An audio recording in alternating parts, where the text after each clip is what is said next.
नमस्कार प्यारे बच्चों, स्वागत है आपके अपने चैनल संपूर्ण ज्ञानमय शैलजा में। तो आज हम कक्षा 9वीं का आदर्श प्रश्न पत्र मॉडल टेस्ट पेपर सॉल्व करेंगे। तो हाँ, पहला प्रश्न है खंड क में साहित्यिक गद्यांश। आपसे गद्यांश अपठित गद्यांश पूछा है, इसको पढ़ना है आपने, अच्छे से रीड करना है। फिर जो प्रश्न पूछे हैं बहुविकल्पीय, उनके उत्तर देने हैं आपने। ओके, तो पहला प्रश्न है भारत के गांव किसके प्रतीक हैं। अब आपने पैराग्राफ तो रीड किया होगा, तो आपको पता होना चाहिए कि भारत के गांव किसके प्रतीक हैं। तो इसका आंसर होगा प्राचीन सभ्यता और संस्कृति की। अभी दूसरा क्वेश्चन है ख में भारतवर्ष की आत्मा कौन है। भारत के गांव सेकंड होगा इसका राइट आंसर। ग में स्वतंत्रता का विलोम शब्द है परतंत्रता। इसमें फोर्थ सही आंसर होगा परतंत्रता। ग्रामोन्नति का संधि विच्छेद है ग्राम प्लस उन्नति, तो यहाँ पर पहला ऑप्शन ठीक होगा। आगे बोला है स्वतंत्रता के पूर्व गांवों और ग्रामीणों की दशा कैसी थी। तो यहाँ पर आएगा स्वतंत्रता के पूर्व ग्रामों और ग्रामीणों की दशा बड़ी दयनीय थी। नेक्स्ट में गांव वाले किसके अपरिचित थे। तो इसका उत्तर होगा जीवन यापन की स्वस्थ प्रणाली से गांव वाले अपरिचित थे। नेक्स्ट क्वेश्चन 6 भारत की कितनी प्रतिशत जनसंख्या गांवों में बसती है। तो इसका होगा 60% जनसंख्या गांवों में रहती है। नेक्स्ट कृषि की सारी उपज कौन ले जाते थे। तो इसका उत्तर होगा कृषि की सारी उपज सेठ साहूकार ले जाते थे। शहरों से दूर रहने के कारण ग्रामवासियों का जीवन कैसा था। तो इसका उत्तर होगा शहरों से दूर रहने के कारण ग्रामवासियों का जीवन आदिवासियों के जीवन के समान था। नेक्स्ट जिन ग्रामवासियों की 7 पीढ़ियां निरक्षर थी, उनके बच्चे अब क्या कर रहे थे। तो इसका उत्तर होगा उनके बच्चे अब विदेशों में शिक्षा अध्ययन कर रहे थे। अब नेक्स्ट क्वेश्चन आपसे पूछे हैं, आपके पास ऑप्शन दिए क ख ग और घ, 4 हैं। 4 में से आपने कोई एक करना है। तो आपके पास निबंध है जो 200 या 250 वर्ड में लिखना है, आपने शब्दों में लिखना है। तो पहला है शिक्षा में खेल कूद का महत्व। यहाँ पर आपके पास पॉइंट दिए हैं, इन्हीं नंबर्स के हिसाब से आपने लिखना है। भूमिका लिखनी है पहले, खेलों के प्रकार, कार्य क्षमता में वृद्धि, सहयोग की भावना, आत्मविश्वास, उपसहार। विजयादशमी में भूमिका मनाने का कारण शस्त्र पूजन, झांकियाँ, रामलीलाएं, बुराई पर असत्य की विजय, उपसहार लिखना है। महंगाई भूमिका महंगाई के कारण दोषपूर्ण वितरण व्यवस्था, जमाखोरी, सिंचाई सुविधाओं में कमी, जिम्मेदार कौन, उपसहार। फिर घ दिया आपके पास कोरोना वायरस। तो यहाँ पर आपने कोरोना वायरस जो है इससे परिचय देना है, उत्पत्ति कब हुई है, कैसे कोरोना से बचाव, उपसहार लिखने। फिर नेक्स्ट क्वेश्चन आपके पास 2 प्रार्थना पत्र पूछे हैं, 2 में से कोई एक करना है। 4 में आपके पास यहाँ पर हिंदी दिवस मनाए जाने के संदर्भ में प्रतिवेदन लिखना है, आयोजन प्रतिवेदन। पिता और पुत्र के बीच गृह कार्य को लेकर बातचीत का संवाद लिखना है आपने। 5वीं में अपने विद्यालय में पर्यावरण दिवस मनाया जा रहा है, इस विषय में एक सूचना अपने शब्दों में तैयार करनी है, लिखनी है। नेक्स्ट अथवा भाई के जन्मदिन के अवसर पर एक शुभकामनाओं का संदेश लिखना है। तो हाँ, अभी हम प्रश्न नंबर 3 से सॉल्व करते हैं। कैसे करना है हमने, अब देखिए। पहले तो दिया है अपने विद्यालय के प्रधानाचार्य को विद्यालय में आने पर उचित कारण बताते हुए आर्थिक दंड, क्षमा, जुर्माना माफी करवाने हेतु प्रार्थना पत्र लिखिए। तो आएगा सेवा में श्री प्रधानाचार्य, भारतीय हाई स्कूल, क ख ग विषय, जुर्माना माफी के लिए पत्र। सविनय निवेदन यह है कि मैं आपके विद्यालय में 9वीं कक्षा का छात्र हूँ। पिछले दिन रास्ते में अधिक ट्रैफिक होने के कारण मैं कक्षा में 10 मिनट देर से उपस्थित हुआ। इसके कारण मेरी कक्षा अध्यापिका ने 50 रुपये का जुर्माना लगा दिया है। अतः आपसे निवेदन है कि मेरी मजबूरी को समझें तथा जुर्माना माफ़ करने की कृपा करें। सर धन्यवाद। आपका आज्ञाकारी छात्र, नाम राम, कक्षा 9वीं, दिनांक लिख देनी है आपने, अथवा जो क्वेश्चन पूछा है इसमें अपने मित्र को छुट्टियों में किसी पर्वतीय स्थल का भ्रमण करने के लिए पत्र लिखिए। तो यहाँ पर आप एड्रेस लिख दोगे जो होगा वसंत एनक्लेव, नई दिल्ली, 3 मार्च 2023। प्रिय राशि, सप्रेम नमस्कार। तुम्हारा पत्र मिला, पढ़कर अत्यंत प्रसन्नता हुई कि तुम 9वीं कक्षा में प्रथम आई हो। अभी विद्यालय का ग्रीष्म अवकाश आरंभ होने वाला है। मैं चाहती हूँ कि तुम इस बार ग्रीष्म अवकाश का कुछ समय मेरे साथ व्यतीत करो। हम दोनों पर्वतीय स्थल पर भ्रमण करने का कार्यक्रम बनाएंगे। हम दोनों मसूरी घूमने के लिए चलेंगे। यहाँ का मौसम बहुत सुहावना होता है।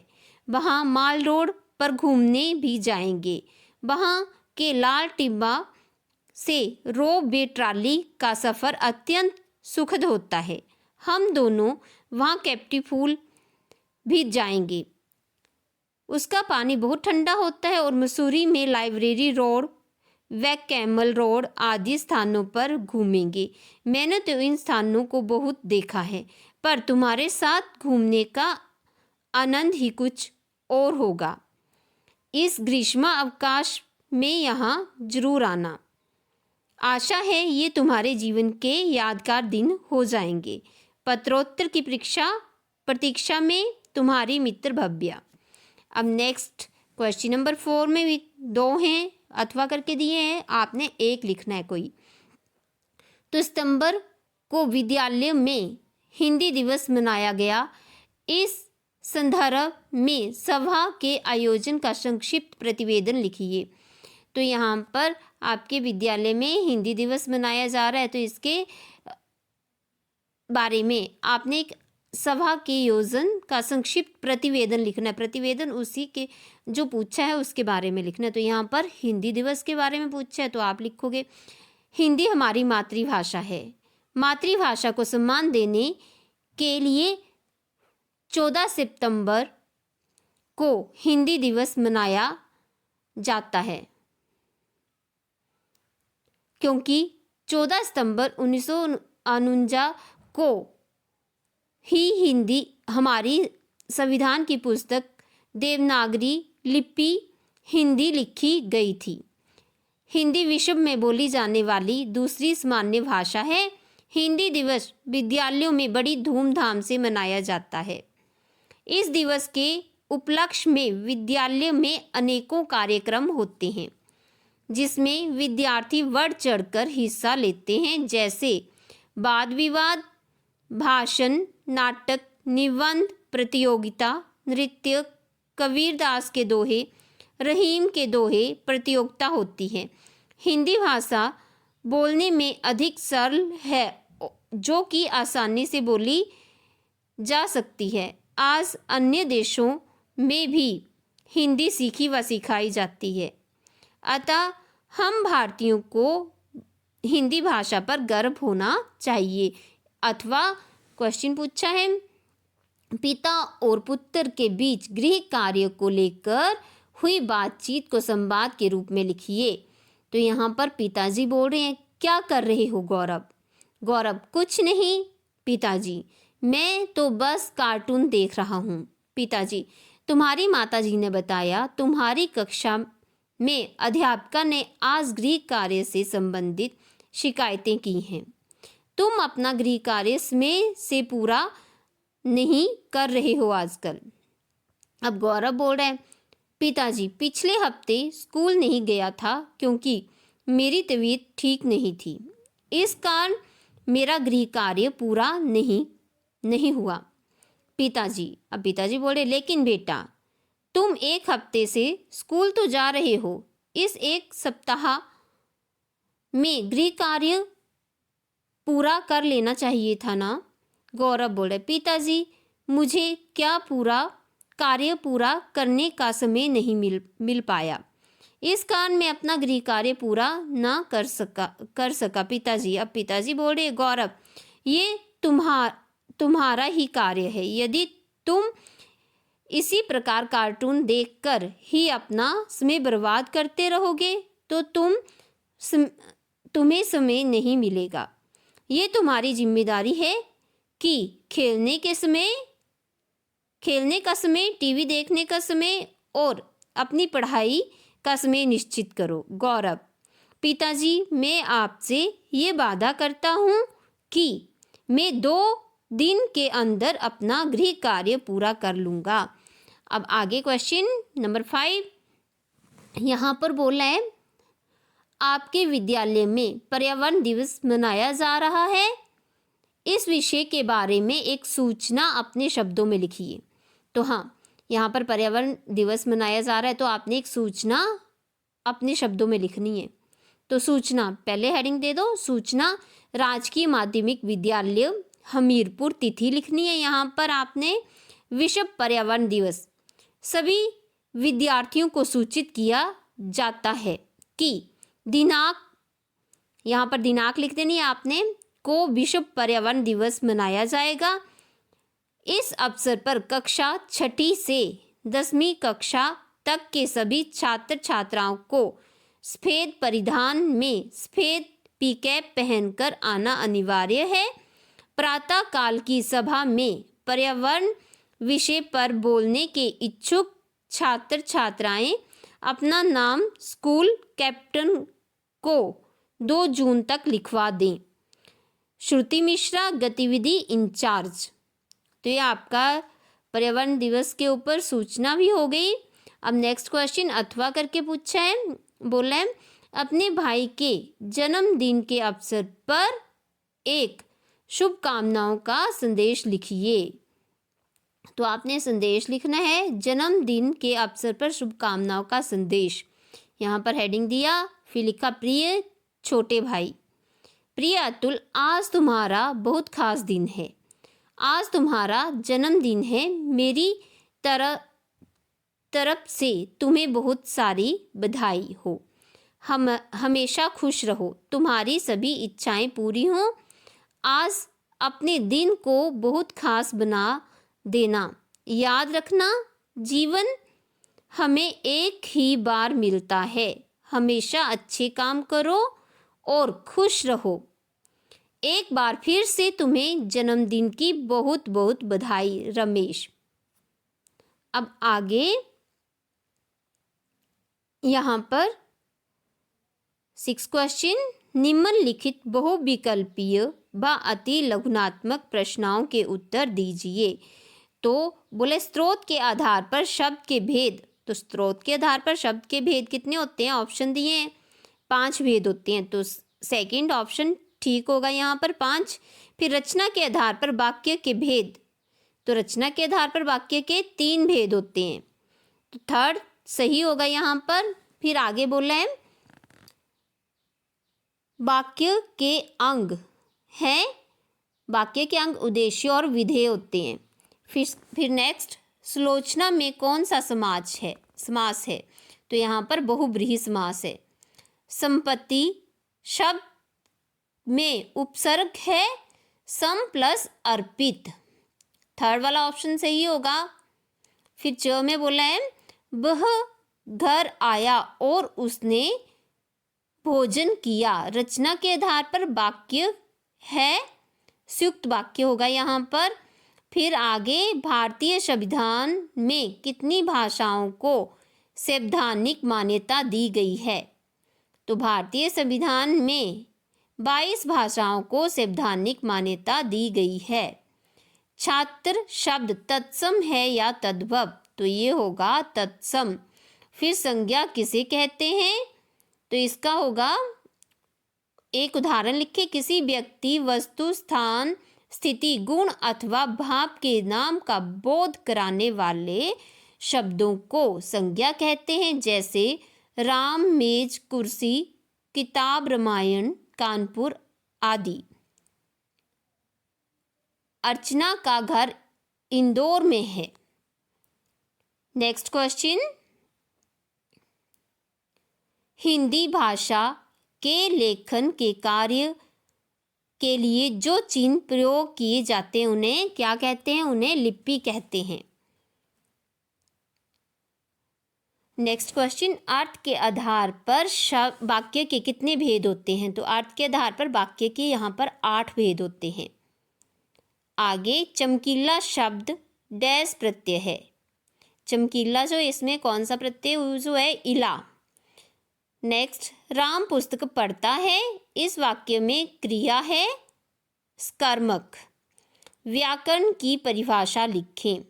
व्याकरण हिंदी भाषा की वह रचना है जो हिंदी भाषाओं को बोलने या लिखने की प्रक्रिया को शुद्ध करती है। हिंदी भाषा के शुद्ध रूप के नियम बताने वाला शास्त्र ही व्याकरण कहलाता है। अब आगे दिया, लाल शब्द के 2 भिन्नार्थक शब्द लिखें। तो लाल शब्द का भिन्नार्थक शब्द रेड, पुत्र और रक्त वर्ण हो जाएगा। अब आगे, ब और स का उच्चारण स्थान क्या, ब और प का उच्चारण स्थान क्या है? इसका हो जाएगा ओष्ठ। सॉरी, यहाँ पर ब और म लिखा हुआ है तो इसका हो जाएगा ओष्ठ। अब नेक्स्ट क्वेश्चन है खंड घ। तो यहाँ पर आपके पास पठित गद्यांश, आपकी बुक में आपने पढ़ा है लेसन, इसका गद्यांश दिया होगा और जो क्वेश्चन पूछे हैं उनके आपने आंसर देने हैं। कुछ एक बहुविकल्पीय प्रश्न है, कुछ ऐसे हैं, तो इसको भी आपने अच्छे से रीड करना है और आपने क्या आंसर है उत्तर लिखने हैं और जो टिक करने वाले हैं टिक करने हैं। तो पहला प्रश्न, लेखक के साहित्यिक पुरखे के जमाने में टोपी का क्या मूल्य था? तो इसका आंसर होगा सही थर्ड ऑप्शन 8 आना। गद्यांश के लेखक का नाम, तो इस गद्यांश के लेखक का नाम है हरिशंकर परसाई। नेक्स्ट, लेखक को क्या बात चुभ रही थी?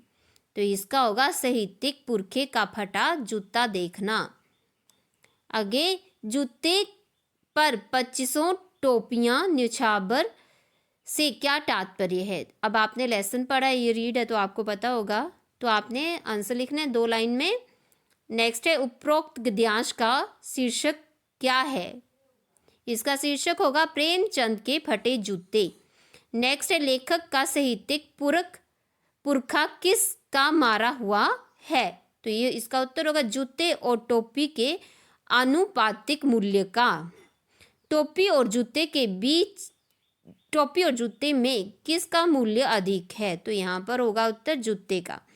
अब नेक्स्ट क्वेश्चन आपका है, ये भी गद्यांश है अथवा दोनों में से कोई एक करना है, पठित गद्यांश है, तो ये इसको भी आपने अच्छे से पढ़ना है, जो प्रश्न पूछे हैं उनके उत्तर देने हैं। तो पहला प्रश्न, किसके अनेक रूप होते हैं? प्रतिष्ठा के। आंसर होगा इसका थर्ड ऑप्शन सही।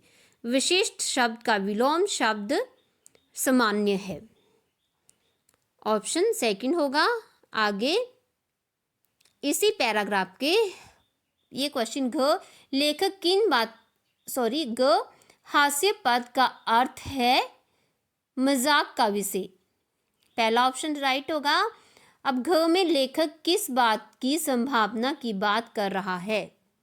तो इसका उत्तर होगा लेखक किस बात की संभावना की बात कर रहा है? लेखक ये संभावना व्यक्त कर रहा है कि भारत में भी अमेरिका की तरह लोग अपने मरने से पहले ही अपने अंतिम संस्कार और अनंत विश्राम का प्रबंध एक निश्चित मूल्य देकर करने लग सकते हैं।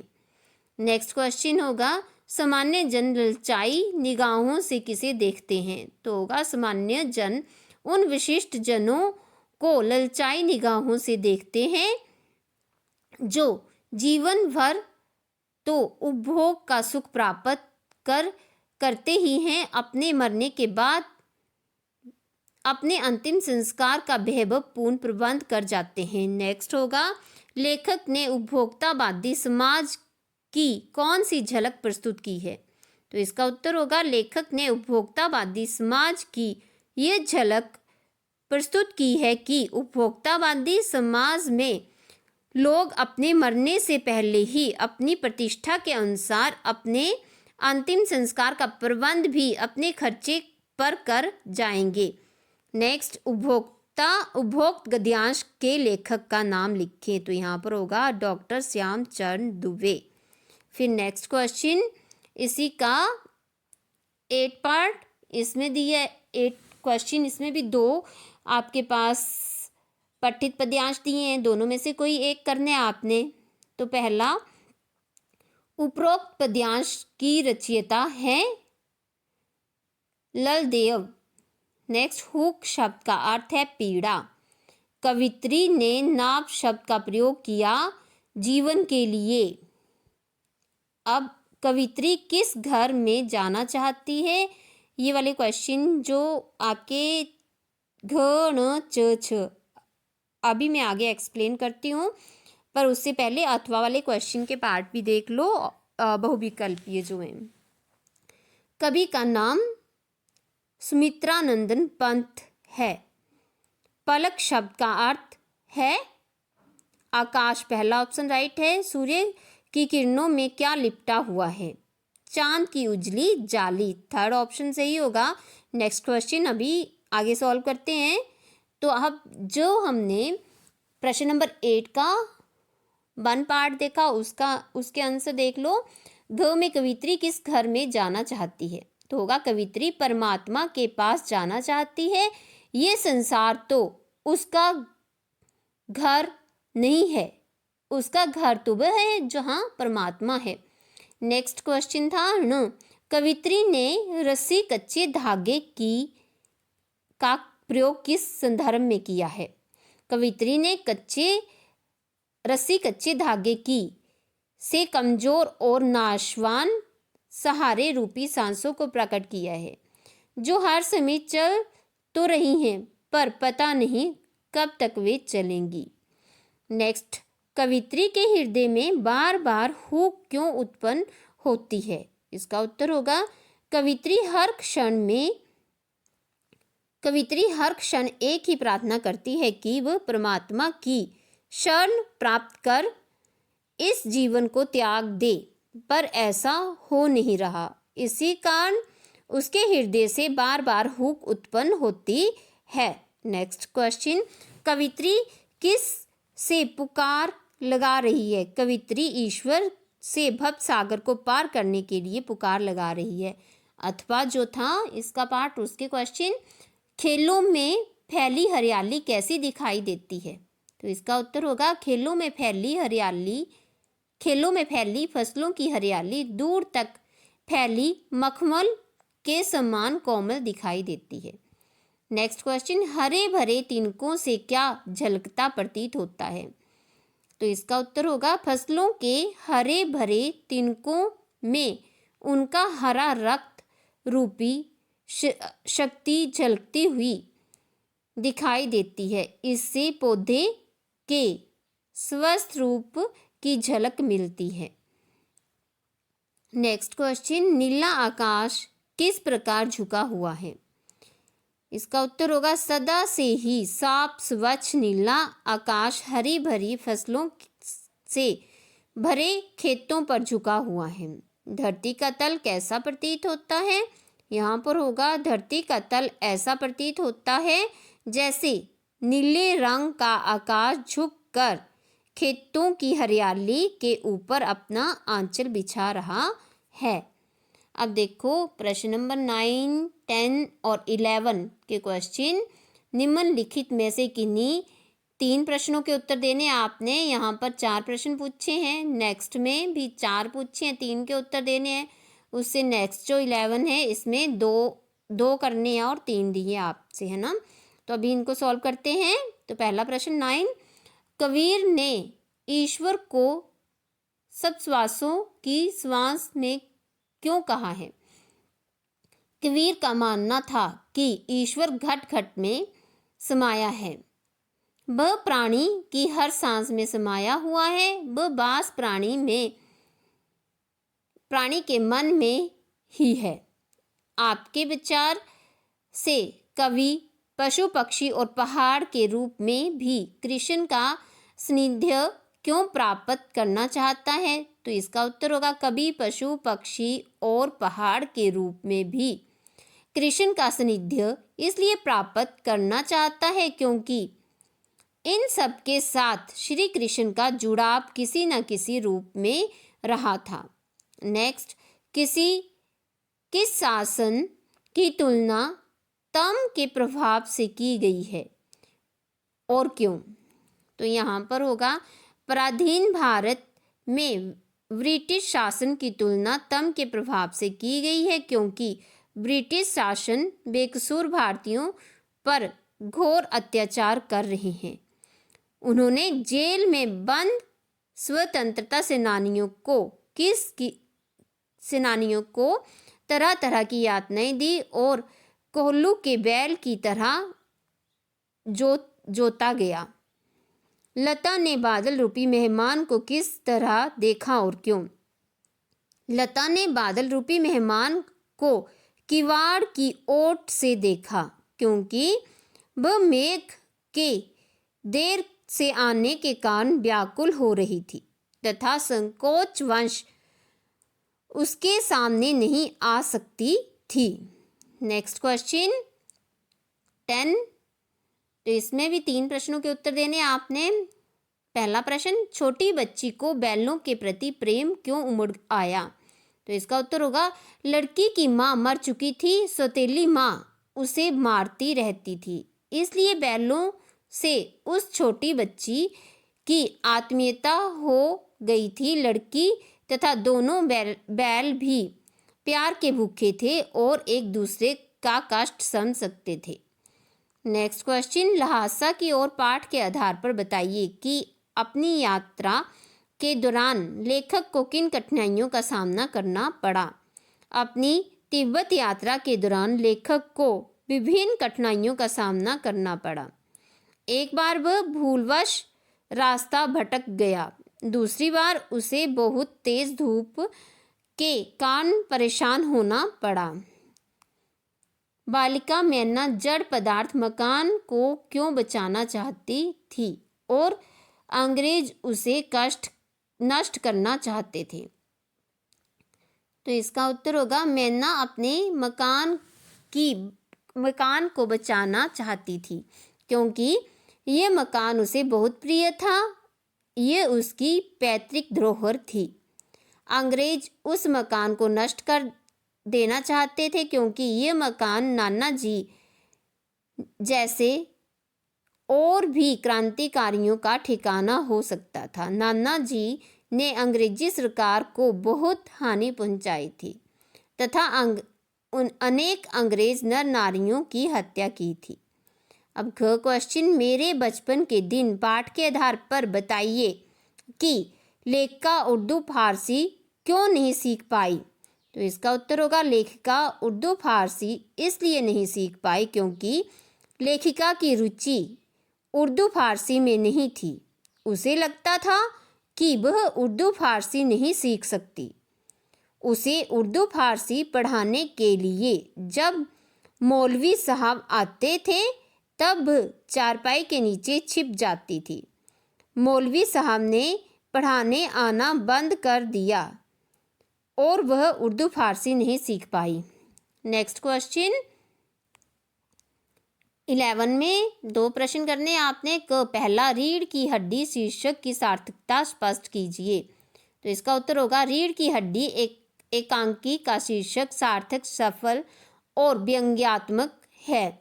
इस नाटक की मूल समस्या है वर का व्यक्तित्वहीन होना। यदि शंकर समझदार तथा व्यक्तित्व संपन्न युवक होता तो गोपाल प्रसाद की इतनी हिम्मत न होती कि वह 2 सुशिक्षित वयस्कों के बीच में बैठकर अपनी फूहड़ बातें करें और अशिक्षा को प्रोत्साहन दें। कम पढ़ी लिखी बहू चाहना गोपाल प्रसाद की जरूरत हो सकती है, शंकर की नहीं। अगर शंकर अपने पिता के रोबदार के आगे यूं भी नहीं कर यूं भी नहीं कर सकता, बल्कि उनकी हाँ में हाँ मिलाता है, तो वह उसकी कायरता है। उस कायरता को दिखाने के लिए उसे रीढ़ की हड्डी के बिना दिखाया गया है। इस प्रकार रीढ़ की हड्डी व्यंग्यात्मक, संकेत पूर्वक, सार्थक और सफल शीर्षक है। एक अच्छे शीर्षक में जिज्ञासा होनी चाहिए कि जो पाठक को आतुर कर दे। यह शीर्षक जिज्ञासा करने वाला है। नेक्स्ट क्वेश्चन, लेखक ने बचपन के व्यक्तित्व में किन किन रूपों को उभारा, पाठ के आधार पर बताइए। तो इसका उत्तर होगा, लेखक ने बचपन के व्यक्तित्व को उभारते हुए अनेक रूपों में उनकी प्रशंसा की है। बचपन जी ने लेखक को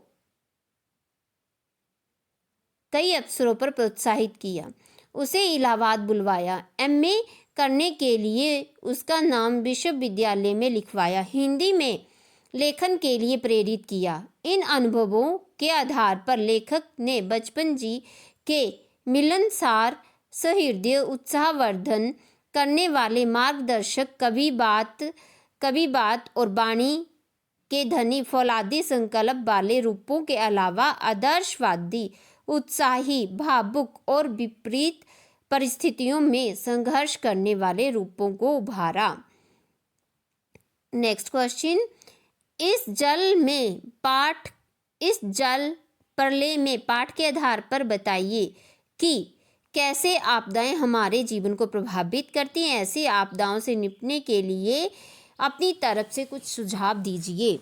तो इसमें होगा, आपदाओं से निपटने के लिए हमें मौसम की जानकारी रखिए, रखनी आवश्यक है। यहाँ पर कुछ एक मिस्टेक है, तो आप करेक्ट कर लेना। मैं बोल रही हूँ, आपदाओं से निपटने के लिए हमें मौसम की जानकारी रखनी चाहिए तथा हमें सतर्क रहना चाहिए। खाने पीने की सामग्री और महत्वपूर्ण सामग्री को एकत्रित करना चाहिए। डॉक्टर की सुविधा, चिकित्सा तथा दवाइयाँ एकत्रित कर लेनी चाहिए और राहत सामग्री को तैयार रखना चाहिए। बचाव कार्यों के लिए हमें हमेशा तैयार रहना चाहिए तथा संस्थाओं से संबंध रखना चाहिए ताकि जरूरत के वक्त सारी संस्थाएं कम ना हो।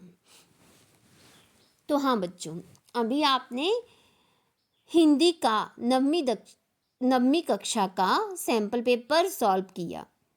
तो हाँ बच्चों, मेरे वीडियो को लाइक, शेयर, कमेंट और मेरे चैनल को सब्सक्राइब